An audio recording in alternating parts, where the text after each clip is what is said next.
a Marta Fernández Ulloa, que es la intendenta jefa de la Universidad de la Policía Municipal de Madrid. Marta es licenciada en Ciencias Biológicas por la Universidad de Alcalá de Henares, ingresó en el puesto de la Policía Municipal de Madrid en el año 2002, ascendió a intendenta en el 2007, ha estado tiene 15 años de experiencia en el trabajo en el área de policía judicial. Desde el año 2013 pasó a ser la responsable de la unidad de apoyo y protección a la mujer mayor y menor municipal. Y desde 2020 es la jefa de la unidad de gestión de la universidad y últimamente está en funciones de jefa de la unidad de policía judicial de la Policía Municipal de Madrid. Así es que, bueno, pues nada, bienvenida a tu casa. No sé cómo es que te habla. Y el foro es tuyo. Ahora, ¿no? Vale. Perfecto, ahora sí, se escucha bien. Vale. Bueno, pues en primer lugar quería agradecer a los coordinadores de la jornada por haber contado con Policía Municipal de Madrid para poder exponeros un plan práctico de cómo estamos desarrollando las políticas de seguridad, porque puede haber muchos planes y que nos hayan dado la oportunidad de explicar el que estamos desarrollando en estos momentos, pues es de agradecer. Además, quería agradecer a todo el esfuerzo que se ha hecho para cambiar la agenda de todos los intervinientes en la jornada, porque por motivos de agenda no podía participar el día propuesto y al final ha sido un esfuerzo tanto del coordinador como de todos los participantes para hacer un hueco y no perder esta oportunidad. Así que de primeras agradecida y agradecida también en tercer lugar por este regalo. He venido pronto porque no quería perderme la exposición de la primera interviniente. Para mí era muy importante escuchar, primero aprender, porque no dejas de aprender. Yo me considero una estudiante permanente y procuro aprovechar todas las oportunidades de aprendizaje y satisfecha de ver que no vamos mal encaminados con respecto a todo lo que han comentado en la ponencia anterior y que de alguna manera se verá reflejado también en la mía. A ver si lo he cogido bien el mando. Bueno, os voy a contar como experiencia práctica en políticas públicas en seguridad el plan transversal que se está desarrollando en el Ayuntamiento de Madrid. Plan Madrid Ciudad Segura para mujeres y niñas. Bien. En el 19, vale, perfecto. Vale, gracias. Bueno, esta es un poco la exposición de contenidos con respecto al plan, porque antes de meternos en materia con lo que es directamente el plan, de cómo se desarrolla, hay que ver de dónde parte este plan, cuáles son el origen y los antecedentes y cuándo Madrid se suma al plan. Se está desarrollando recientemente, pero es un plan que tiene un origen antiguo, como veremos cuando empecemos. A partir de ahí nos meteremos directamente en el plan, que como tiene un nombre muy largo, toma nada más que las siglas. Madrid, Ciudad Segura para mujeres y niñas. Y a la hora de desarrollar cualquier plan, hay que partir de un diagnóstico. A través de ese diagnóstico, diseñar el plan, cómo lo vamos a estructurar, dónde queremos incidir. Y una vez que tenemos diseñado el plan, ¿cómo vamos a accionarlo? ¿Qué tipo de acciones y qué pretendemos con esas acciones? ¿Cuáles son los objetivos a alcanzar? Y por último, concretaré con las medidas o acciones que se están desarrollando desde la Policía Municipal de Madrid dentro de este plan. Bien, el origen. El origen parte de ONU Mujeres, que se creó en el 2010 como una entidad dentro de Naciones Unidas dedicada a la igualdad de género y al empoderamiento de las mujeres, en el asesoramiento de los Estados miembros, una vez ya establecidos esos estándares para conseguir la igualdad real entre hombres y mujeres y garantizar ese ejercicio de los derechos dentro de esa igualdad real. Como digo, el plan comenzó en el 2010, estamos en el 2022, hemos tardado un poquito desde mi punto de vista, en asociarnos a este plan, en adherirnos a este plan. En el año 2010, cuando comenzó su andadura, participaron 5 ciudades. A día de hoy participan más de 50 ciudades a nivel global, no solamente a nivel europeo, a nivel global. ¿Cuáles son las características de este plan? Es global, porque queremos estudiar y afrontar, primero identificar quizás esas posibles desigualdades, cuáles son las causas y cómo podemos eliminarlas o prevenirlas para conseguir esa igualdad real y ese empoderamiento de las mujeres, y para poderlo desarrollar parte de la base de las alianzas. ¿Esas alianzas con quién?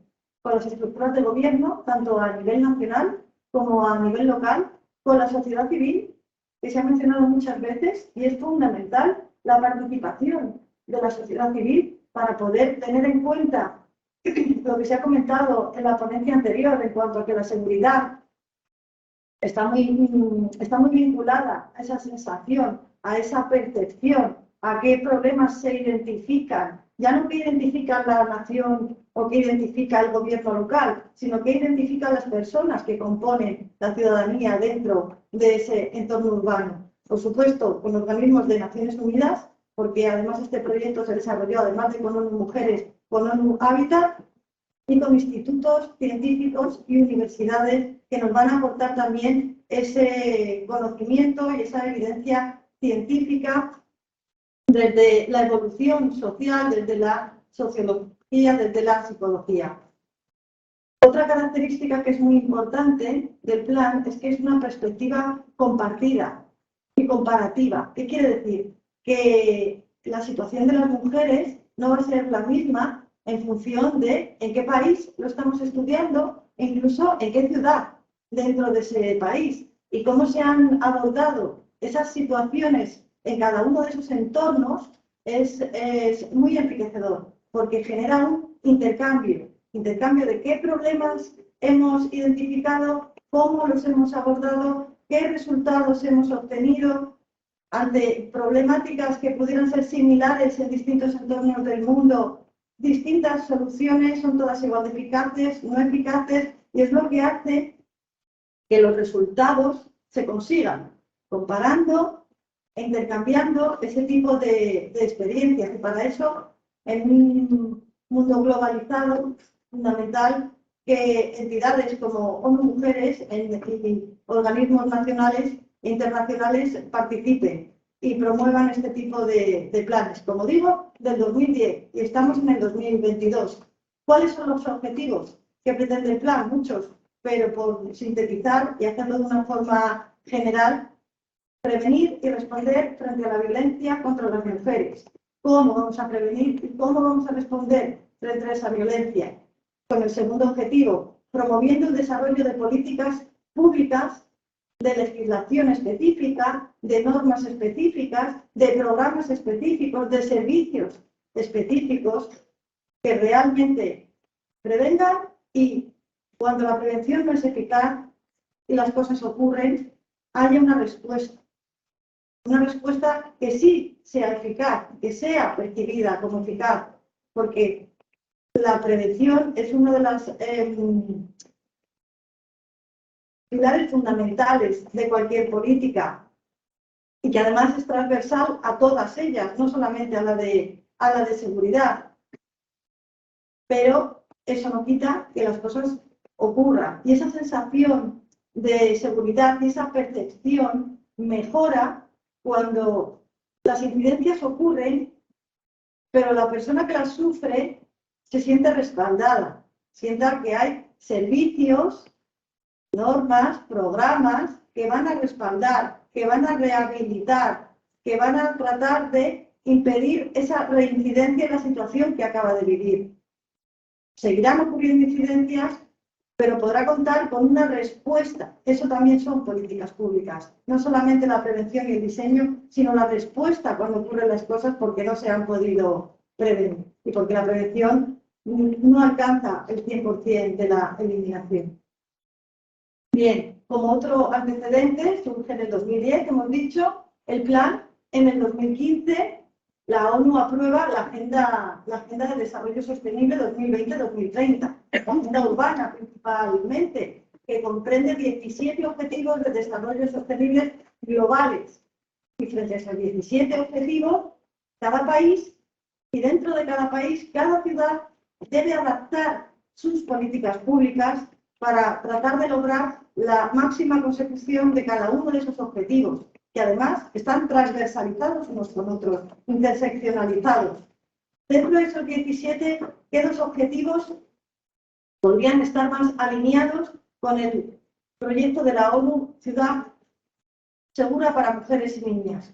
El de igualdad de género, por supuesto, y el de ciudades y comunidades sostenibles. Igualdad de género, igualdad entre los géneros y empoderar a las mujeres para que tengan no la libertad que la tienen, sino el convencimiento de la ocupación de todos los estamentos estructurales y públicos para desarrollarse.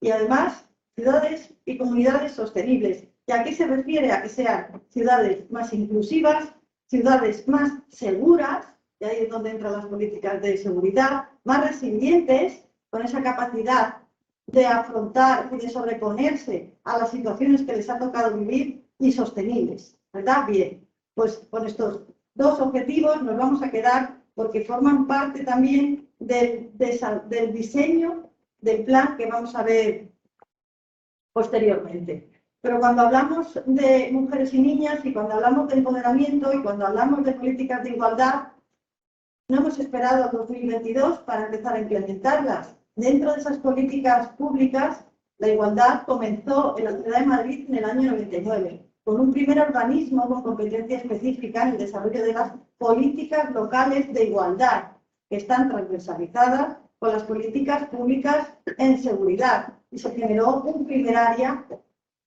como estructura para la promoción de la igualdad y el empleo. Al año siguiente, en el año 2000 se desarrolla el primer plan de igualdad de oportunidades, con una vigencia 2000-2004, donde se incorpora por primera vez los conceptos de transversalidad de la igualdad y de perspectiva de género. Una vez que acabó ese plan, se genera un segundo plan de igualdad y se institucionaliza la perspectiva de género a todas las áreas, porque anteriormente había un organismo que se dedicaba a ello, pero eso no es transversalizar. Si solamente hay un área, pero el Ayuntamiento de Madrid lo integra en distintas áreas de gobierno en función de todos los ámbitos donde se desarrolla la vida de los ciudadanos dentro de la ciudad, había que transversalizar e integrar esa perspectiva en todas las áreas municipales. En el año 2011-2015 se genera la primera estrategia. Hasta ahora eran planes parciales, planes sectoriales, van integrando, van transversalizando, pero no hay una estrategia política común en esa igualdad. Y se consolida el concepto de transversalidad de género, el enfoque integrado de género, donde no podemos hablar solo de un área, sino que esa perspectiva de género debe aplicarse a todas las áreas, a todos los ámbitos, a la economía, al empleo, cultura, deporte, seguridad, salud, todas las áreas y ámbitos.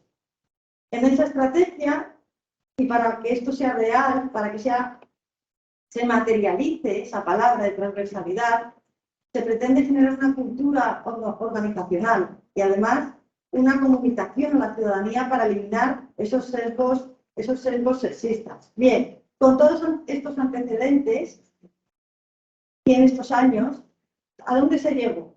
¿Qué se consiguió antes de empezar a desarrollar otro tipo de acciones más específicas y concretas? Pues que no había habido un cambio realmente en la organización municipal, que no había habido una comunicación eficaz para con la ciudadanía y que era necesario muchísimos más medios y muchísimo más impulso político. Por ello se genera un nuevo área de gobierno con competencias en esa política de igualdad.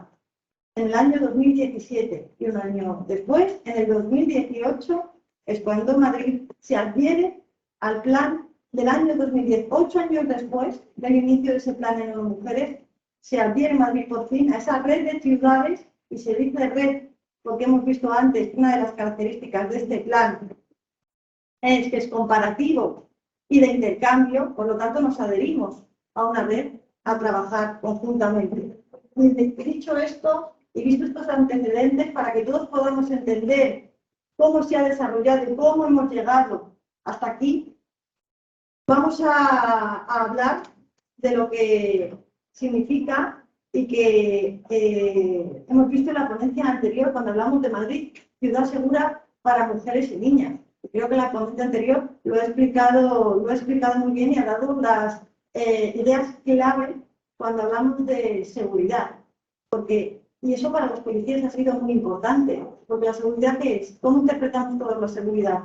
Lo primero que nos viene a la cabeza es la seguridad física, nuestra integridad física y nuestros bienes patrimoniales, que no me hagan daño y que no me quiten lo que es mío. Pero como hemos visto, la seguridad es mucho más que todo eso. Y la seguridad en la sociedad actual globalizada no es únicamente la delincuencia, que es lo que más se relaciona con esa integridad física, con esa pérdida de mi patrimonio o del bien privado, la seguridad en la salud, como hemos visto recientemente con esta pandemia del COVID.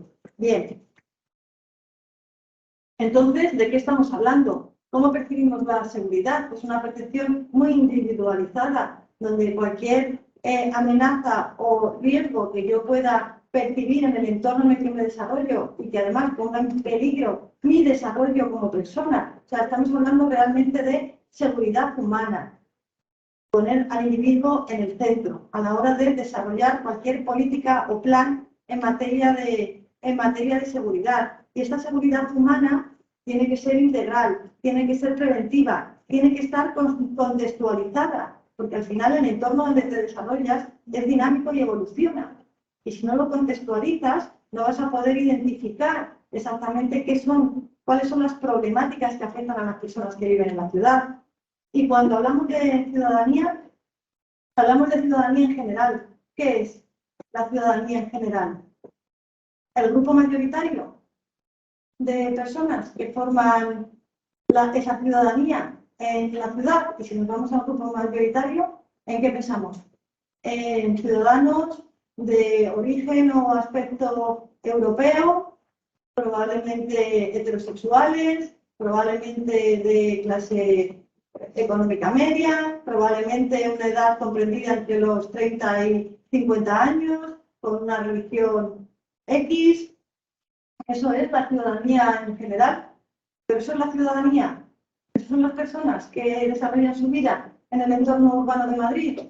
Al final, la ciudadanía en general es una ciudadanía muy diversa, que va a tener un enfoque del entorno que le rodea muy diferente y que va a detectar unos riesgos y que los va a vivenciar esas situaciones de una manera muy específica. Entonces, hacer planes para la ciudadanía en general probablemente no sea lo más eficaz y haya que trabajar con esa diversidad ciudadana, esa diversidad que define realmente lo que es la ciudadanía en general. Y habrá que enfocarlo además en que la ciudad es un todo y el abordaje que se haga de cualquier problemática debe ser desde el punto de vista pluri, como ha dicho la anterior ponente, el riesgo o la amenaza identificada de muchos factores que van a poder influir no solamente desde lo más estricto en seguridad cuando hablamos de las funciones de las policías, sino desde urbanismo, desde salud, desde educación. Y hay que integrar todo eso para conseguir un resultado realmente eficaz. Y dicho esto, como bases en cuanto al diagnóstico y al diseño, hay una primera fase del proyecto. El proyecto está contemplado en 2018-2020 y luego habrá una segunda fase porque se renueva ese compromiso. Entonces, en una red, pero en un momento dado puedes decidir salirte de la red, ¿verdad? Y el enfoque de los equipos de gobierno puede ser distinto. ¿Cómo voy a abordar yo las situaciones? Bien, pues hay una continuidad. En esta primera fase de proyecto, lo primero que se tiene en cuenta es todos estos pilares de los que hemos estado hablando, de que debe de ser integral, multisectorial, multidisciplinar. Por lo tanto, lo primero que se hace en el desarrollo del plan es ver quién va a participar de ese plan, cómo lo vamos a hacer y sobre qué vamos a trabajar con mayor intensidad. Para poder trabajar sobre el plan y constituye un grupo transversal motor. Ese grupo transversal motor tiene que implicar a todas las áreas del ayuntamiento, a todos los institutos autónomos que participan dentro de cada área y a todas las direcciones generales que integran cada una de esas estructuras dentro de lo que es el Ayuntamiento de Madrid. Todas las direcciones generales. El Ayuntamiento de Madrid, en una ciudad tan global como es Madrid, es enorme y tiene una dimensión estructural muy amplificada, diseminada en distintos servicios, instituciones, estructuras. Bien, pues era muy importante que participara un representante de cada uno de ellos para poder tener ese enfoque global, ese enfoque integral, y para que lo que se hace desde salud repercuta de manera positiva en lo que se hace desde seguridad, repercuta de manera positiva lo que se hace desde el ámbito de transporte, el ámbito de urbanismo, el ámbito de educación, y cada uno de los participantes, con lo que haga, repercuta de manera positiva lo que va a hacer el otro. Y es uno de los sistemas de transversalización, no trabajar de manera individual o independiente. Tiene que ser participativo, porque si lo hacemos solo desde la óptica de las instituciones, vamos a dejar de lado y vamos a excluir la percepción, el cómo la persona que desarrolla su vida en la ciudad percibe el entorno, dónde identifica esas problemáticas, qué supone para ellos o para ellas un riesgo. Bien, a partir de ahí, y con esas dos cosas claras, hay que diseñar el plan. Y una vez diseñado, una estrategia anual de revisión semestral, con un seguimiento riguroso para poder saber que lo que se ha diseñado y se ha definido realmente está funcionando y está siendo eficaz. ¿Cuál es el objetivo general del proyecto? Prevenir, eliminar y disminuir el acoso sexual y otras formas de violencia contra las mujeres y niñas en los espacios públicos en la ciudad de Madrid. Formas de violencia contra las mujeres hay muchas. Hay muchas, pero las que realmente pueda ser eficaz todas las instituciones del Ayuntamiento de Madrid y todas sus áreas son las que ocurren en el espacio público. ¿Eso quiere decir que vamos a dejar de lado el resto de violencias que ocurren en otro tipo de ámbitos, en otro tipo de espacios? No, pero vamos a enfocar hacia el espacio público. Y dentro del espacio público, cuando hablamos de seguridad, y cuando hablamos dentro de esa seguridad de lo que sería la parcelita pequeñita de criminalidad, y aquí ya estoy hablando como policía, si aplico la perspectiva de género al ámbito delictivo y al Código Penal, se identifica un sesgo de género muy claro en un tipo penal o en unos tipos penales muy concretos, que son los delitos contra la libertad sexual. ¿Quiere decir que los hombres no lo padecen? Sí, también. Pero si aplico la perspectiva de género, se ve claramente que el 95% de las víctimas, y no más, van a ser mujeres. Van a ser mujeres y van a ser niñas. Por lo tanto, vamos a diseñar un plan para prevenir principalmente ese tipo penal que se está dando en el espacio público, pero no solo desde el ámbito estricto de la delincuencia y desde el ámbito estricto de las funciones de las policías, sino cómo se puede prevenir igualmente desde el ámbito del transporte, desde el ámbito del urbanismo, desde el ámbito de la salud, desde el ámbito de la prevención en el área asistencial, desde todos los ámbitos. En esa primera fase del proyecto, en el año 2019, se presenta el diagnóstico de seguridad de las mujeres y niñas de la ciudad de Madrid y se realiza, para poder llegar a este diagnóstico, se realiza mediante la combinación de entrevistas y grupos de discusión con el análisis de datos y de informes.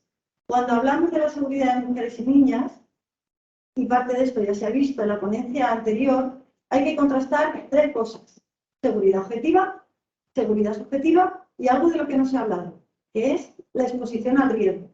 ¿Y a qué me quiero referir con esto? Seguridad objetiva, ya ha quedado claro que al final es evidencia científica, datos, incidencias ocurridas, tipo de incidencias, número de incidencias, víctimas, perfil de la víctima, agresor, perfil del agresor.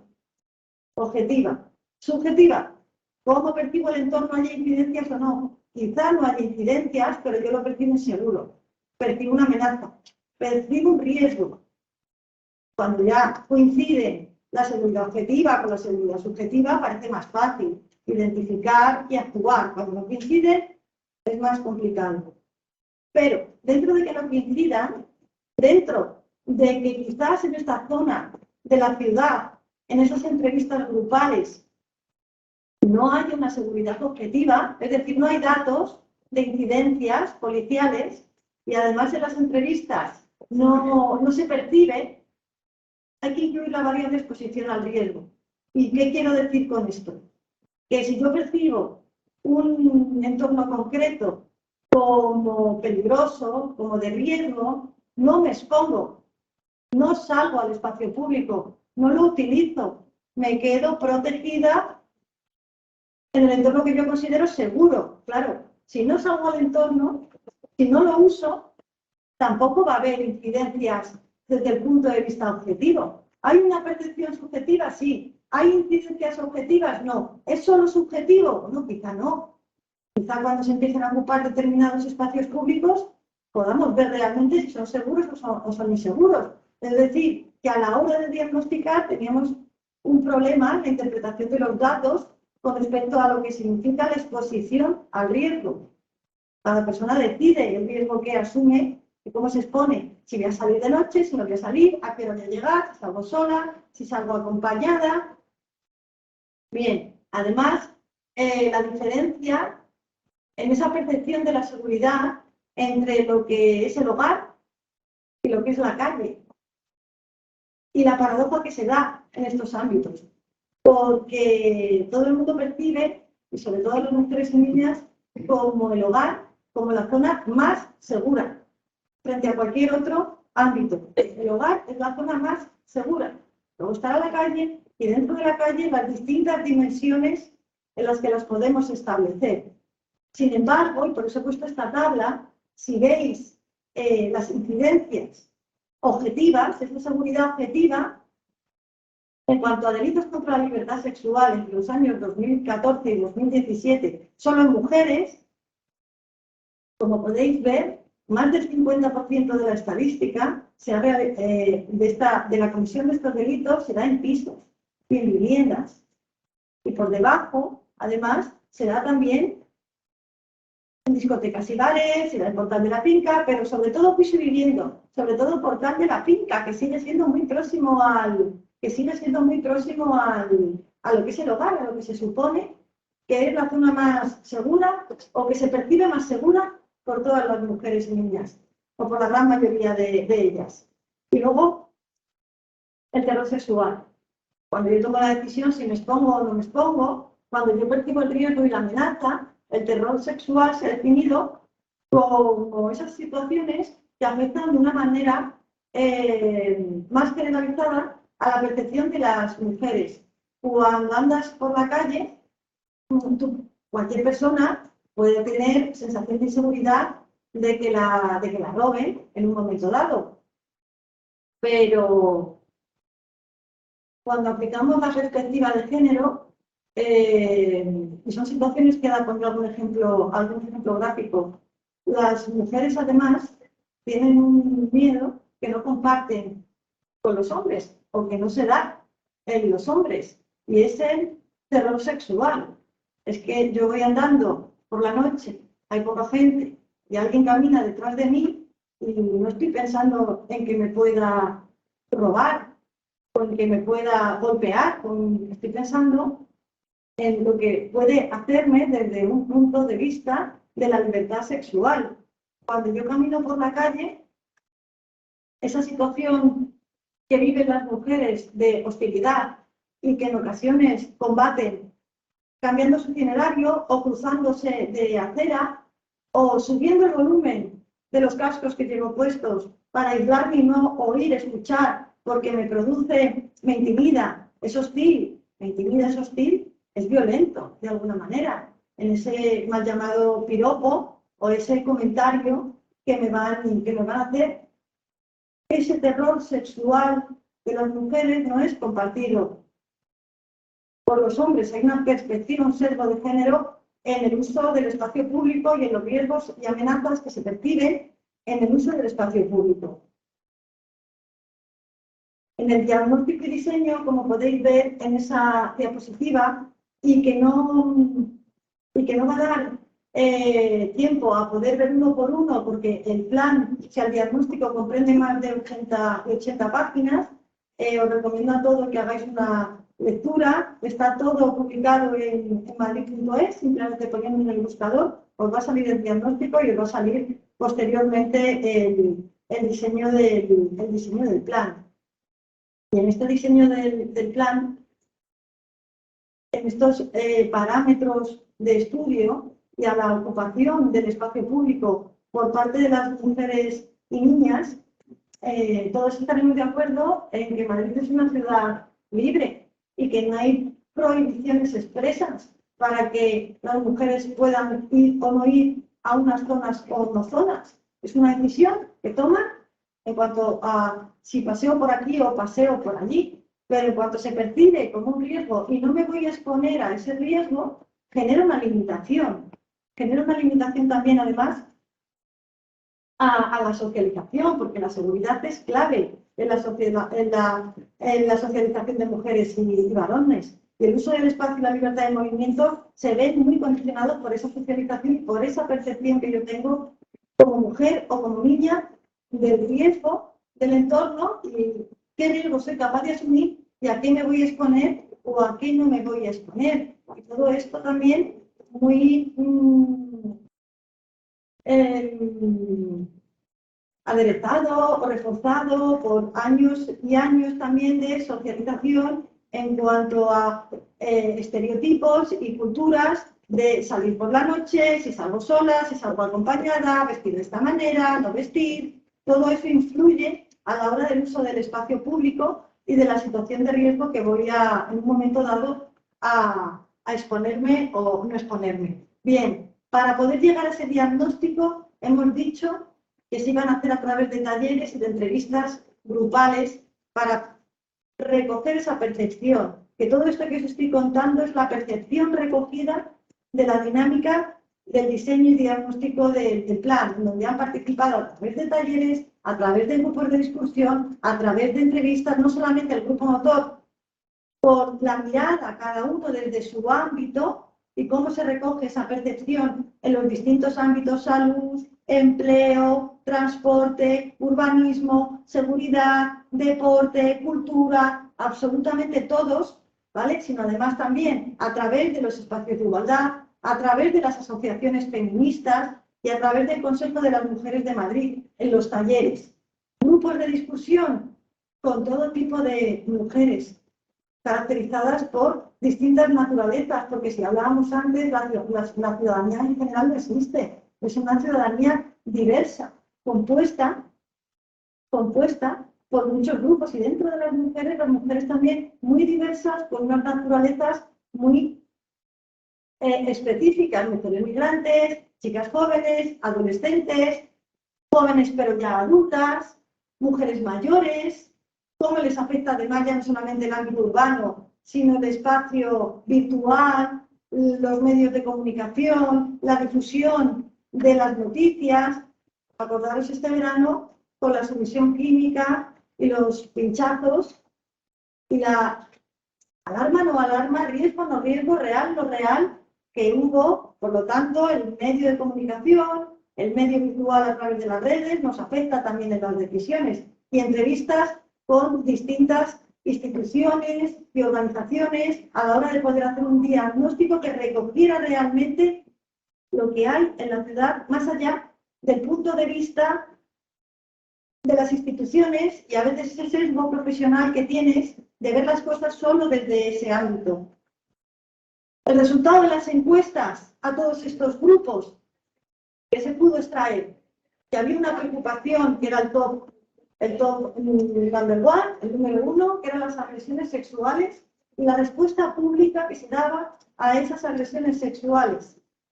El acoso callejero con la socialización de género y la escasa condena a esas situaciones de acoso callejero, la minimización del problema. La visibilidad y autonomía de la infancia, y ahora veremos por qué no hay niños y niñas en las ciudades. ¿Con qué edad ibas solo al colegio? Yo cuando empecé a ir solo al colegio creo que tenía 10, 11 años. Ahora mismo, ¿con qué edad nuestros niños y niñas pueden usar el espacio público de una forma visible, de una forma autónoma, de una forma independiente? ¿O les lanzas directamente ya cuando tengan 16 años, 14 años? No han tenido contacto previo con el espacio público, pero lo lanzamos. La seguridad de las mujeres mayores o las personas con diversidad funcional o discapacidad. La seguridad de las mujeres que trabajan en la ciudad, porque hasta ahora violencia sexual, acoso callejero, y seguramente todos estamos pensando en el ocio, en nuestro momento de ocio. Pero existe también esa violencia sexual y ese acoso en las mujeres que trabajan en la ciudad. ¿Y en qué ámbitos? ¿Se da más o se da menos? La exclusión y la desprotección de las minorías, mujeres migrantes, mujeres racializadas, mujeres del colectivo LGTBI. El planeamiento y el diseño urbano también es una preocupación que salió en la encuesta, como un factor esencial dentro de la prevención de la seguridad y de cómo se va a percibir esa seguridad. Y la cultura de la calle y la cohesión social. Si no hay cohesión social, si no hay ocupación del espacio público, si no hay interacción, la sensación de inseguridad aumenta, no solamente en mujeres y niñas para este ámbito, sino en todos los ámbitos de la percepción de la ciudadanía.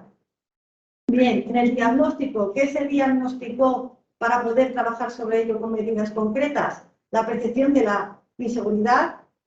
En esa encuesta objetiva se detectó que esa percepción era mayor en distritos de menor renta y o periféricos, que había una respuesta inadecuada. No lo puedo prevenir, pero es que encima cuando ocurre, la respuesta es inadecuada ante las agresiones y abusos sexuales. Eso recientemente ha mejorado con la nueva ley del Ministerio promovida por el Ministerio de Igualdad, ha mejorado en cuanto a la interpretación del Código Penal, en cuanto a la asistencia a las mujeres cuando sufren una agresión sexual. ¿Vale? Lo veremos, os lo digo ya, y así luego me puedo meter en otro tipo de medidas. Cuando se sufría una agresión sexual, la mujer se veía obligada primeramente a denunciar. No podía ir a una asistencia sanitaria previa. Yo creo que es el único delito donde se exigía una denuncia previa para poder ser asistida y para poder ser investigado cuando a mí me roban y no tengo que ir inmediatamente a la comisaría a denunciar. Puedo ir al día siguiente, a la semana siguiente o a los 15 días. Sin embargo, con las agresiones sexuales, primero tenéis que denunciar antes de poder ser asistida. Y si en ese momento no te encontrabas en situación, si en ese momento lo primero que te pedía el cuerpo y hacías era ir a tu casa, llorar y ducharte, aunque luego reunieras ese valor, esa fuerza, ese empoderamiento para poder denunciar los hechos, la carga de la prueba se había perdido. Y como todos sabemos, las agresiones sexuales y los abusos no son como un robo que se cometen a la vista de todos en un espacio público. No va a haber testigos. Y si no hay carga de la prueba, va a ser muy difícil, primero, investigarlo y segundo, llegar a determinar una autoridad de manera que se pueda quebrantar la presunción de inocencia. La cultura sexista y el acoso callejero, que además afecta de una manera más amplia a mujeres y niños, adolescentes y jóvenes, y su escasa condena social. Hasta ahora no se interpreta como que eso sea un problema de seguridad para nadie, que a mí me diga alguien algo por la calle sexualizado, no se entiende o no se entendía como un problema. Falta de recursos para adolescentes y jóvenes en educación sexual afectiva. Falta de autonomía de la infancia, lo que comentaba anteriormente. No tienen visibilidad, no tienen autonomía, los niños están domesticalizados, es decir, no salen del entorno doméstico, no salen del domicilio. Como mucho las urbanizaciones que no generan seguridad, urbanizaciones que yo siempre tengo el chascarrillo de que si instalaran una tienda de ultramarinos lo que comúnmente se llama la tienda de chinos dentro de la urbanización, probablemente las personas que viven en ella nacen, crecen y mueren allí, sin salir de allí, ya lo tienen todo, no necesitan ocupar ese espacio público, generar esa cohesión social.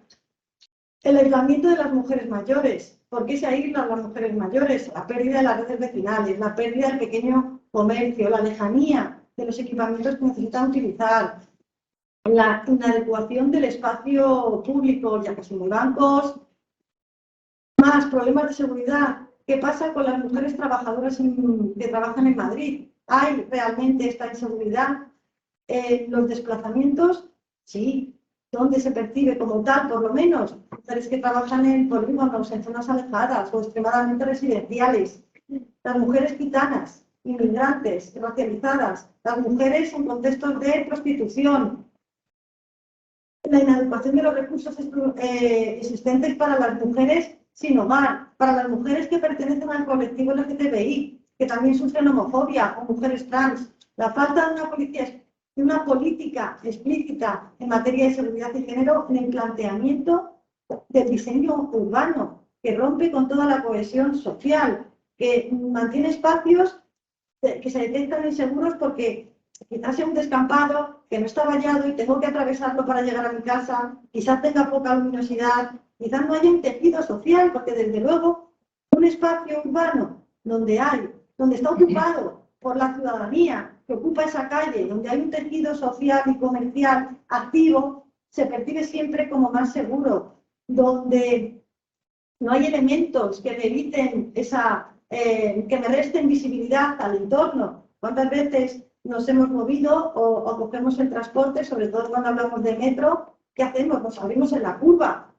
Cuando vamos por esos pasillos, que cuando coges la línea 6 parece que vas hasta el centro de la Tierra, cuando vas acompañada de gente por el pasillo contigo, y cuanta más gente mejor, más segura te sientes. Sin embargo, si tienes que hacer ese recorrido solo, ya no te sientes tan segura. Te abres cuando tienes que tomar la curva del pasillo.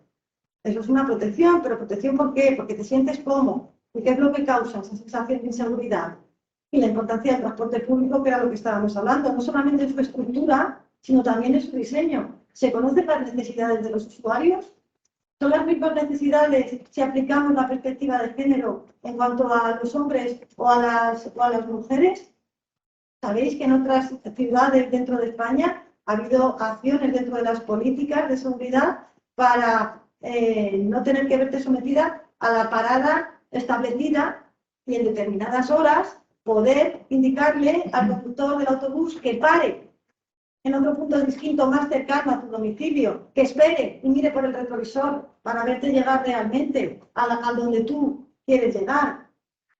Bien, pues con todo esto que se detectó tanto en las encuestas como en las problemáticas, ya, 10 minutos, madre mía, vale, se pueden establecer 3 bloques: agresiones sexuales y acoso callejero, colectivos y edades y grupos sociales dentro de las mujeres y condiciones físicas de la ciudad. Se establecen 7 líneas de actuación y 55 medidas.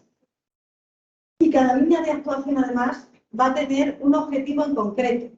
Cualquier plan va a partir de un diagnóstico para poder hacer un diseño en qué nos vamos a enfocar a la hora de trabajar. Ese diseño se va a definir en unas acciones y unos objetivos. Pero ¿cómo vamos a llegar a esos objetivos?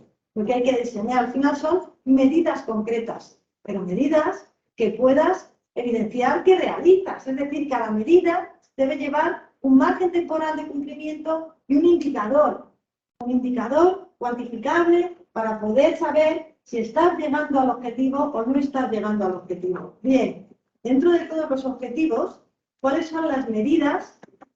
Y dentro de los 7 ejes de líneas de actuación, ¿cuáles son las medidas que ha implementado Policía Municipal de Madrid de forma transversalizada? La primera de ellas, ampliar el conocimiento. Es una medida que está despertando mucho interés.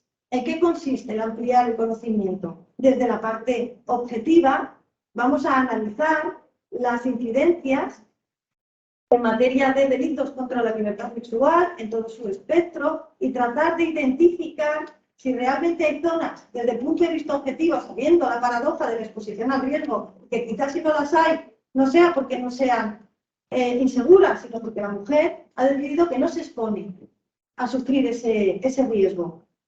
Vamos a tratar de identificar esos puntos de mayor riesgo para este tipo de incidencias en la ciudad. Hay que establecer unos criterios que voy a entender como punto de riesgo en incidencias contra la libertad sexual, que al menos ocurran 2 incidencias en el mismo punto en el mismo año. Y vamos a utilizar 3 secuencias anuales, 2020, 2021 y 2022. Con la paradoja de que en el 2020 con el COVID quizá no sea el mejor. ¿Qué problemática tiene? ¿Va a ser significativo? Pero seguramente, si yo llevara los resultados del plan, de este estudio y de este mapa de riesgo, no podría validarse con metodología científica porque no sea significativo, porque la muestra de incidencias es muy baja. Y cuando yo de esas incidencias, además, extraigo solamente las que han ocurrido en espacio público, ¿quiere decir que no me importen las que ocurren en domicilio? No. Pero la policía ahora mismo no tiene herramientas, ni medios, ni capacidad para prevenir lo que ocurre dentro de un domicilio. ¿Dónde voy a ser eficaz? Yo puedo prevenir lo que ocurre en el espacio público. No puedo prevenir lo que ocurre dentro de un domicilio. Muchas de las violencias de la mujer, como la violencia de género, ocurre dentro del domicilio. Como hemos visto en estos datos, muchos de los delitos contra la libertad sexual ocurren dentro de un domicilio. Yo tengo que saber cuántos, dónde, cómo, cuándo ocurren este tipo de delitos en el espacio público para poder diseñar otro tipo de medidas operativas desde policía. Una vez que tengamos establecidos ese mapa de riesgo, que vamos a ir ampliando, porque los primeros resultados no son significativos, estoy hablando de que ocurran 2 incidencias a que no ocurra ninguna. Realmente porque ocurran 2 es más, 2 es un número suficiente y encima es un dato sesgado, porque no somos los únicos en trabajar la seguridad en el espacio público. El Cuerpo Nacional de Policía también trabaja, pero sus bases de datos son distintas a las mías. Y esto es un plan municipal, es un plan nacional, porque las dependencias políticas también a veces suponen una limitación en cuanto a conseguir un mejor diagnóstico mucho más certero. Si yo consigo ubicar esos puntos, podré programar ese patrullaje preventivo, porque los patrullas de proximidad y seguridad ciudadana van a salir igualmente a la vía pública. Ahora quiero centrar que en vez de hacer ese patrullaje, como el policía entienda que deba de hacerlo, lo haga de manera programada, en puntos concretos, buscando la máxima eficacia y optimización. ¿En qué puntos? ¿A qué hora? ¿Cuándo? Para conseguir esa eficacia. Bien, y eso estamos hablando de prevención. Pero cuando ya ha ocurrido, ¿qué más podemos hacer desde policía?